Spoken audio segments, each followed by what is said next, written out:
Olha, galera, vocês não vão acreditar com quem eu estou aqui no Riacho Grande. Olha só essa figuraça aqui. Bom dia a todos aí. Hermínio Costa. Hermínio Costa. Hermínio, você foi o primeiro presidente do MDV, Movimento em Defesa da Vida do Grande ABC. Depois veio a diva Romiti, tudo bem. Hoje temos o Virgílio como presidente do MDV. Conta aí para os nossos amigos que estão nos assistindo como surgiu o MDV e onde surgiu o primeiro MDV. Bom, Contreras, nós tivemos que começar a contar essa história, vamos ficar 3 dias aqui na verdade represa aqui. Mas para a gente fazer uma coisa assim bem simples, né?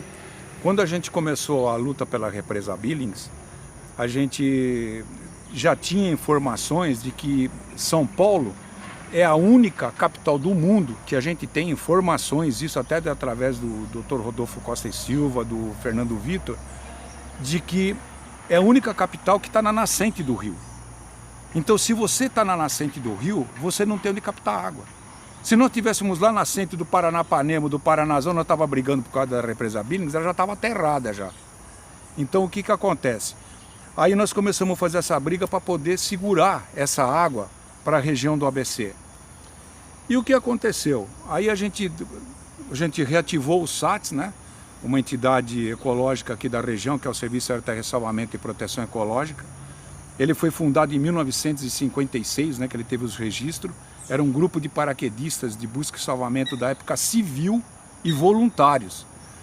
Aí o que aconteceu? Aí nessa luta que a gente vinha fazendo pelo meio ambiente, eu quero deixar uns nomes aqui, claro e gravado, para vocês terem uma noção quanto foi difícil essa luta que a gente fez. Por quê? Não existia nenhuma forma de a gente poder aglutinar as entidades da época, que eram pouquíssimas, né? E para poder a gente fazer essa luta pela represa Billings. Aí foi até que um dia a gente fomos lá para a Secretaria da Agricultura, lá encontramos o Dr. Carlos de Macedo, que nos orientou o que tinha que fazer. Aí a gente estava eu, o Wilson e o Vinícius. Que ano era isso? Isso foi em 80 e qualquer coisa aí, 83, por aí, 82. Aí, moral da história, desse grupo que foi lá, aí o Dr. Carlos de Macedo, na época, ele falou, olha, eu vou convidar umas outras pessoas que também estão militando no meio ambiente, e para minha surpresa, né, a primeira pessoa que eu conheci ali dentro, naquele dia, foi a Cacilda Lanuza, que ela era artista de novela, de cinema, e ela sempre defendeu e brigou o meio ambiente, a situação toda. A causa animal, principalmente. Exatamente, o problema da Serra do Mar, né, da Selva Palito, da área... Sei. Então a Cacilda Lanuza brigando muito por isso daí. E nós tínhamos uma outra pessoa também que ninguém fala nela. As pessoas do meio ambiente não lembram dela, não falam dela, não sei porquê. Que foi a Ana Maria Pinheiro. Sabe quem foi essa mulher? A que mais brigou pela defesa das baleias, Contreira. Isso me deixa doido. Bom, moral da história, desse grupo, o que aconteceu? Surgiu o CONSEX, dentro do governo Montoro. O que era o CONSEX? O CONSEX, Conselho Consultivo Externo da Secretaria da Agricultura. Montoro que construiu a divisória da represa Billings ali no ponto de captação de água. Governo Montoro, isso em 84. Não, acho que não foi ele não, hein? Acho que foi no Maluf. Bom, enfim, tudo bem, isso daí não vai ao caso. Mas aí o que aconteceu? Desse grupo do CONSEX, do Conselho Consultivo Externo da Secretaria da Agricultura, o primeiro presidente foi Eduardo Castanho, doutor Eduardo Castanho. E quem foi o secretário do doutor Eduardo Castanho? Uma pessoa muito conhecida mesmo nos meios políticos, inclusive foi ministro da Agricultura, Francisco Graziano, doutor Francisco Graziano. É um negócio incrível. Desse grupo todo... Que depois foi também secretário de Meio Ambiente do governo do Estado de São Paulo. Foi, aí a gente... Dali surgiu a Secretaria Estadual do Meio Ambiente, que o primeiro secretário, acho que foi o Dr. Wilhelm, se não me engano, um negócio assim, que foi o primeiro dos secretários. Bom, moral da história, Dentro desse grupo das entidades ecológicas, a gente não podia ficar sem brigar pela represa e sem agregar a sociedade, sem trazer as associações para dentro do movimento. Então como que nós íamos fazer isso? Nesse íntere da brincadeira, lá em Santos, já tinha o Adelino, que já brigava com o MDV de Santos. Eu quero deixar muito bem esse nome aí, inclusive na época a prefeita Thelma, que ajudou muitas entidades lá embaixo, a gente fez até reuniões lá na prefeitura de Cubatão. E aí o prefeito Passarelli, Ah, sim. o prefeito Passarelli convidou, a gente foi lá, fizemos várias reuniões lá embaixo. Moral da história. Lá Prefeito embaixo, Passarelli de Cubatão. de Cubatão. De E Cubatão. a Thelma, que foi De prefeita de Santos. De Santos. Antes ela era vereadora. Isso. E aí nesse movimento todo que a gente fez ali, lá embaixo já tinha o MDV. Aí em uma das reuniões, que foi a penúltima das reuniões que a gente fez, para poder formar esse grupo, que eram, parece mentira que eu vou falar, mas nós chegamos a ter em reuniões aqui no Riacho Grande, 142 pessoas do segmento da sociedade.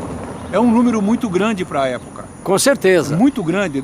Isso aí parece até um número fictício, entendeu? Hoje, Não é. hoje acho que a gente não consegue reunir tanta gente assim. Não consegue.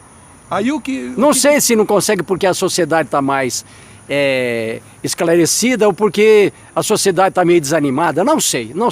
Mas antes conseguia. Aí o que deu?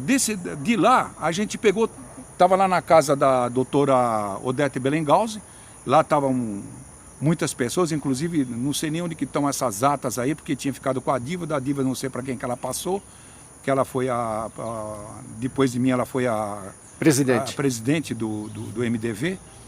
Mas moral da história. Desculpa, Diva Romiti. Diva Miller Romiti. Isso. É uma pessoa espetacular. Desculpa, e com muita cultura, né? Ela é professora de secretariado bilíngue. E ela foi secretária do presidente da Willis Overland, da Ford. Exatamente. Enfim, uma mulher... Não dá nem pra... Enfim. Quisera Deus se ela tivesse aí para ensinar essa garotada hoje, pelo amor de Deus. Então, o que acontece? Nessa penúltima reunião ali que a gente fez para dar um nome ao movimento, foi quando surgiu, não sei o sobrenome dele, mas ele é um cara muito querido dentro do segmento do sindicato e dessa parte aí, que foi o Norberto. Norberto falou, olha, vocês foram na reunião lá embaixo, conversaram com a turma de lá que tem um MDV, por que não colocamos o nome aqui de MDV? O Norberto era um gordinho. Era um senhor lá, um moreno assim, ele é meio forte. Sei. Mas ele era um cara maravilhoso. Também não lembro o sobrenome dele. Eu não consigo lembrar agora. Se você conseguir através do sindicato ali, porque ele era uma pessoa assim que ele achava que a água era primordial e não dava para discutir. E ele falou, bom, vamos colocar o nome de MDV aqui para a gente agregar com o de lá de Santos, lá de baixo, que era do Adelino lá. Aí eu falei, legal, então... Desculpa, Adelino e depois veio Condesmar. Condesmar, certo. Bem lembrado, que certo. Você colocou do Condesmar. Aí o que aconteceu? A gente colocou o MDV aqui, Movimento de Defesa da Vida daqui, da região do ABC. E agregamos com o de lá de baixo. Aí foi aquela luta doida, que daí, Contreiras, daí para frente você sabe melhor do que eu, né? Porque tudo que foi feito, os peixes no Palácio dos Bandeirantes e uma coisa que é... Está devidamente documentado. Como documentado estará esse teu depoimento. E olha... Eu te agradeço. E olha, não dá para você... Como eu estou revisando um livro, ABC das Águas, né? Uhum. Não dá para você contar a história do movimento ambientalista sem estar ouvindo um Hermínio Costa, é evidente. Não, isso daí, do Contreiras, quando me coloco assim... Toninho Sanches. Eu quero deixar... E uma pessoa... Vera Rotondo. Enfim. O Nelsinho. A Patrícia Key. Com certeza. Como que era o nome dele lá, que trabalhava junto com a Patrícia? O Brito. José Carlos Brito. Também. Deixa, tem mais. Tem uns caras aí incríveis. É que a gente fica velho e esquece, rapaz. Não é fácil, não. Mas foram coisas assim que... E as pessoas não sabem que tudo começou aqui no Riacho Grande. Incrível que pareça. né? Por quê? O cara fala, mas por que você briga tanto pela represa? Pô, meu avô me levava eu pescar, eu tinha 6, 7 anos, 8 O primeiro, anos de idade, Hermínio, entendeu? o primeiro grande ato nosso foi bloquear a Via Anchieta. Foi. Se lembra? Os cegonheiros vieram, paralisaram a gente atrás, a polícia chegou descendo o Rei, jogando bomba de gás. Eu tenho em casa como souvenir as bombas de gás que a polícia jogou, algumas, e tanto é que o próprio saudoso Wagner Lino, quer queira que não, era ligado a gente também, né? O Wagner Lino acabou sendo preso, doutor Maurício Soares foi lá soltar ele. Enfim, que coisa, hein? É muita luta. É um negócio assim incrível. Agora, as reuniões que a gente fazia em São Paulo, lá na CETESB, no Consex, lá, que a gente tinha lá o doutor Rodolfo Costa e Silva, né, que era um tremendo do engenheiro sanitarista. E como, né? O Fernando Vitor. Puta, o Fernando Vitor, nossa, era um negócio assim impressionante. Outro que eu não quero deixar de lado, o João Teixeira, que trouxe gente para dentro do movimento. Ex-vereador de Diadema. Ele era ex-vereador. E tivemos várias pessoas que ajudou, porque qual foi a definição nossa? Não era o problema nosso, que você sabe, Contreiras, que todos que participaram dentro do movimento tinham vários segmentos da sociedade e de partidos políticos. Porque todo mundo se conscientizou que o problema nosso era a água. E a água, meu amigo, a água não tem limite. Não tem partido que vai tomar cerveja, o outro partido que toma champanhe e só o Zezinho vai tomar água. Não é por aí o caminho. Hermínio, água é tudo. Eu sou meio repetitivo, eu costumo dizer que o movimento, o MDV, o movimento ambientalista, acabou lapidando a gente a ponto de, numa reunião, até com vereadores, eu mesmo disse, né, Hermínio, porque alguém disse o seguinte,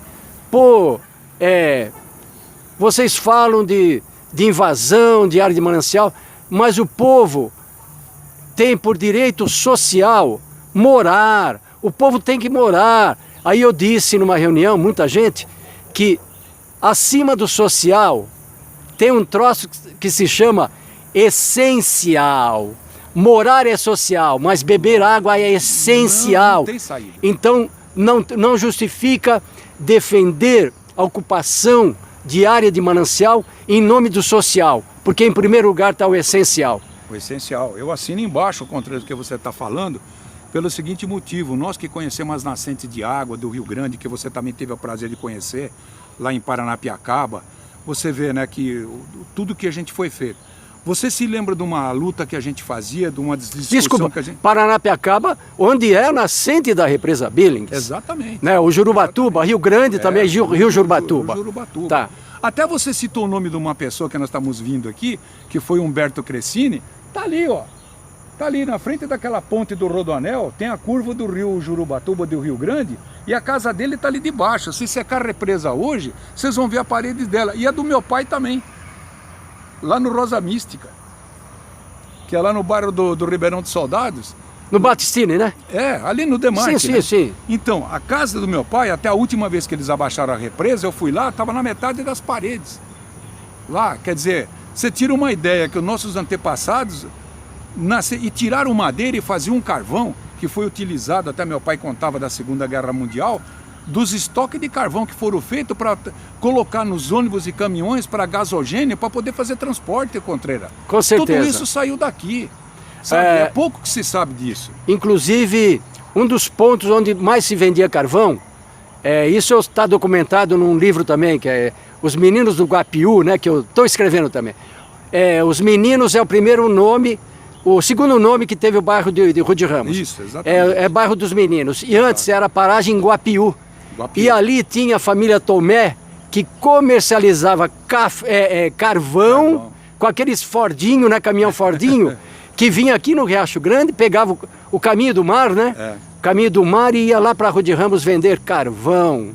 E os italianos lá de trás, lá nos antepassados dos meus avós, bisavós, né? Eles enchiam os carretão de produtos que eles plantavam, levavam para Santos e levavam para São Paulo. Puxada a cavalos aí, pô. Você imagina você pegar essa estrada velha hoje e descer Santos com os cavalos, uns carretão aí. Quer dizer que a gente transcende a cabeça da gente, o Contreiras.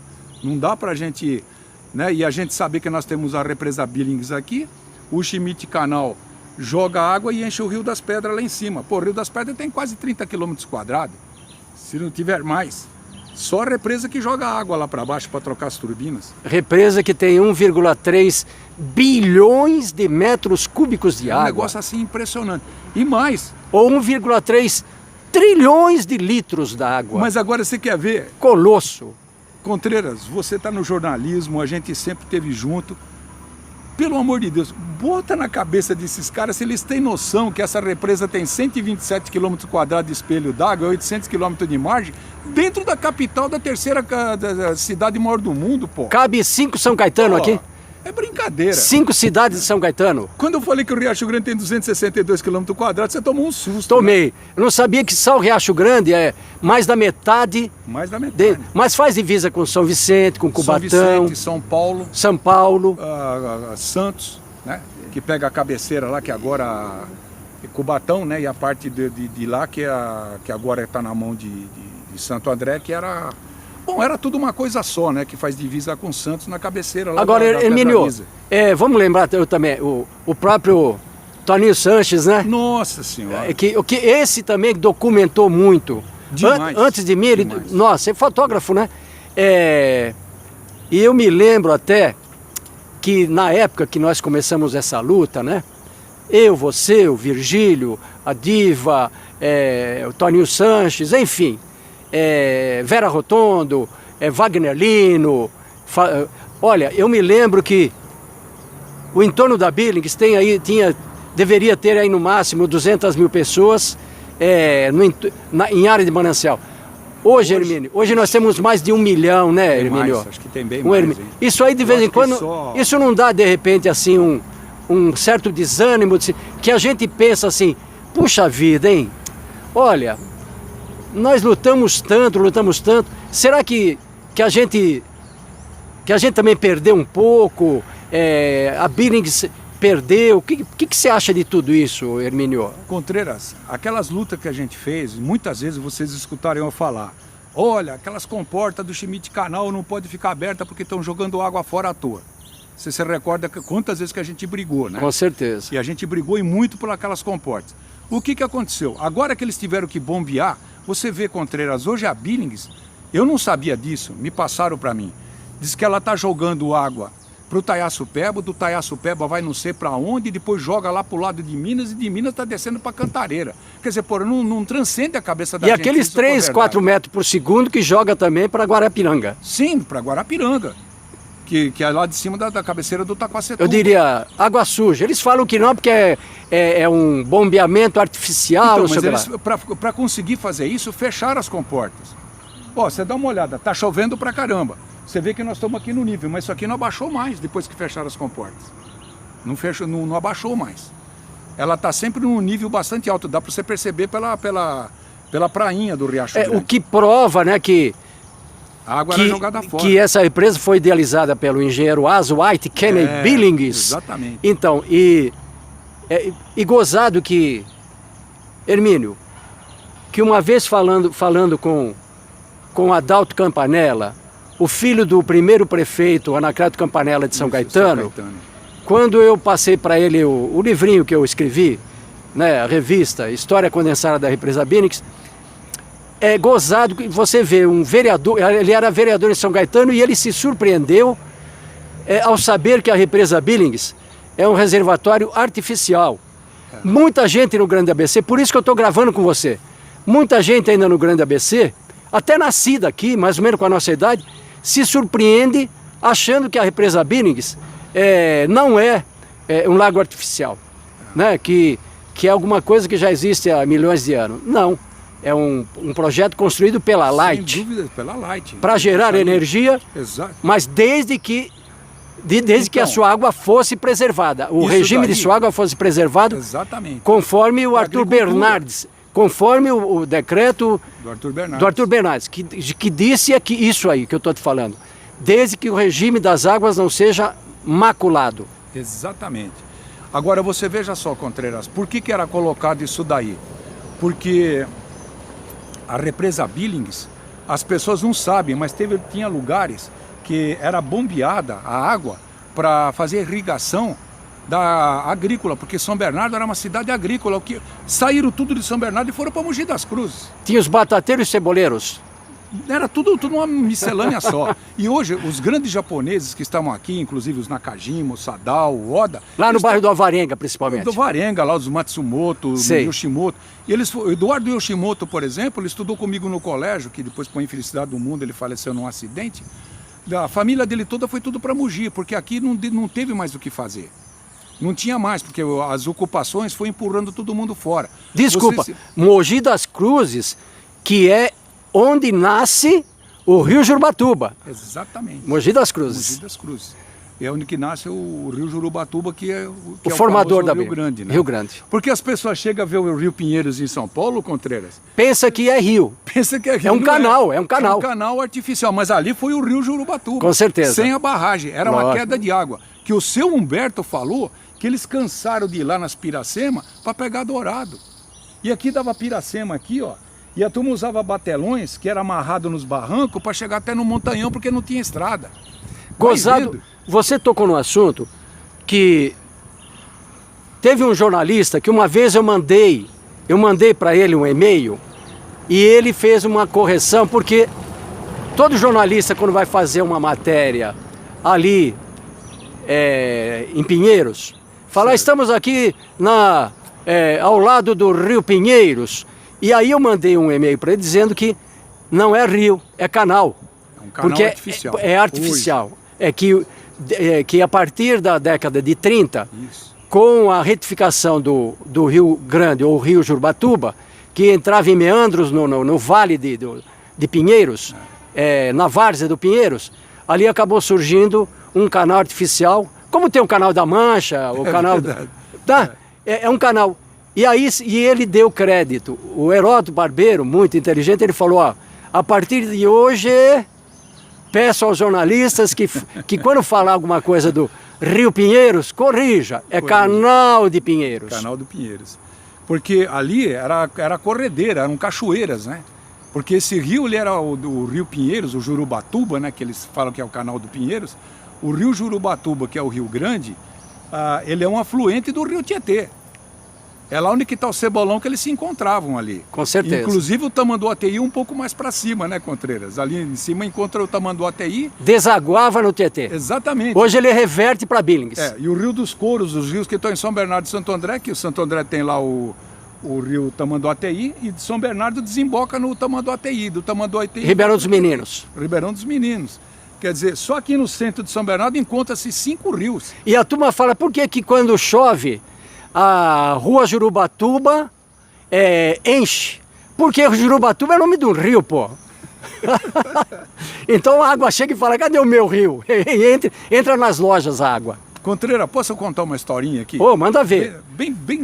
Vou fazer bem rapidinho. Certo. Que é só para dar, porque muitas pessoas não sabem disso. Não, tá dando já 23 minutos de filmagem. Tá bom. Que dê meia hora a gente vai fazer para jogar no YouTube e isso vai para o mundo. 1959, quando entrei na Volkswagen, que eu falei para você que eu fui um dos primeiros menores a trabalhar na Volkswagen, eu entrei com 14 anos, né? Trabalhava na linha de montagem. Nós saímos para almoçar, acho que era 11h30, meio-dia. E foi quando aquele Aquiles, que ele era lutador de luta livre, ele junto com o Volpe. Junto com o Volpe, com aquela turma. Aí ele pegou, chamou lá e falou, vem ver, vocês já viram uma coisa igual essa? Quando ele chegou, levantou a porta, tava uma chuva tão intensa, mas tão intensa que nós não conseguíamos enxergar o outro lado da rua, de água que caía. Porque o Ribeirão dos Meninos passa ali onde a turma entra na Volks. Aí o que aconteceu? Na parte de trás, não da... parte de trás. Mas aí o que aconteceu? Deu 3 horas, deu 4 horas, deu 5 horas e não parava, e aquilo não parou.